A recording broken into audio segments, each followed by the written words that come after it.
notre histoire commence avec l'inertie.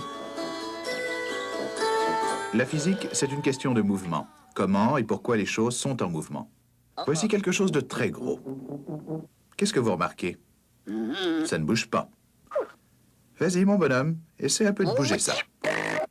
Tu n'y arrives pas. Ça ne veut pas bouger. C'est si gros que ça? Alors, essaie avec quelque chose de plus petit. Bon, t'as fini par bouger ça, un petit peu, mais quel effort! C'est à croire que ça ne voulait pas bouger.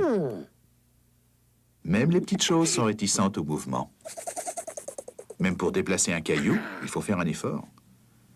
Ça, c'est la règle numéro 1 en physique. Les choses aiment rester là où elles sont. Dans l'univers, aucun objet ne bougera de son propre chef, à moins qu'une force le pousse ou le tire. C'est comme si tous les objets étaient paresseux. Mais pourquoi la physique traite-t-elle du mouvement si les objets ne souhaitent pas être en mouvement? La réponse vient du fait qu'il y a des tas de choses dans l'univers qui tirent ou qui poussent les objets et les forcent ainsi à subir un mouvement. Veut pas.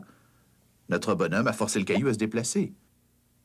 Et puisque les choses sont paresseuses, il s'attend à ce que son caillou s'immobilise aussitôt que possible, n'est-ce pas? Erreur.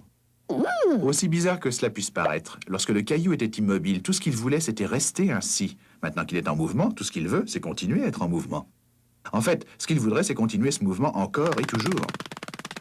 S'il ralentit, même s'il s'arrête, c'est parce qu'il rencontre d'autres choses en chemin.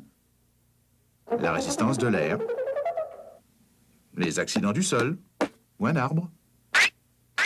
Mais s'il n'y avait pas d'air ou de sol accidenté ou d'arbre, si vous étiez dans l'espace, par exemple, quand vous donnez un coup de pied dans le caillou, vous le verriez vraiment partir dans un mouvement perpétuel.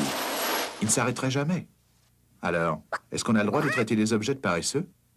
Si le caillou bouge, c'est pas de la paresse, ça. Si, c'est de la paresse.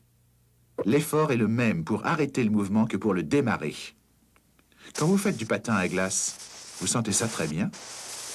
Vous savez, quand votre mouvement ne rencontre aucune résistance et que ça semble plus facile de glisser plutôt que de s'arrêter, eh bien, c'est la même chose pour le caillou. S'il ne rencontre rien sur son chemin, disons, si rien ne vient l'aider à s'arrêter, il faudra qu'il fasse l'effort de s'arrêter lui-même. Et il est beaucoup trop paresseux pour ça. Ce qui nous amène à modifier notre règle de physique numéro 1, soit les choses aiment rester là où elles sont, pour les choses aiment à continuer ce qu'elles sont déjà en train de faire. Si une chose est immobile, elle veut le rester. Si elle est en mouvement, elle veut demeurer en mouvement. Autant dire qu'il y a beaucoup de paresse dans l'univers. Les physiciens ont un nom particulier pour la paresse. Ça vient du latin inertie.